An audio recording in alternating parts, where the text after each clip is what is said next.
د بادام د خوړلو روغتیايي ګټې: د BBC لخوا د سلو مندوکو د مغز په غوره لیست او نوملړ کې بادام لومړی ځای لري، چې اووه نمرې ورکړل شوي دي. بادام د غیر مشبوع غوړو د اسیدونو د درلودلو د امله د زړه د روغتیا لپاره ګټور دي او هم د شکرې د ناروغۍ په کنټرول کې مرسته کوي. همدارنګه بادام دا ډول روغتیايي غوړ لري چې د زړه روغتیا ته وده ورکوي او د فلج، د زړه د حملې او د مغزو د ناروغیو خطر کموي.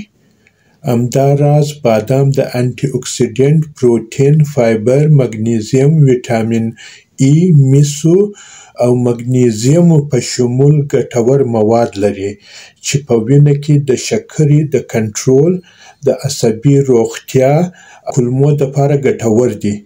څېړنو ښودلې ده چې د ورځې د ۵۵ ګرامو بادامو خوړل د وزن په کنټرول کې هم مرسته کوي او د لوږې احساس کموي.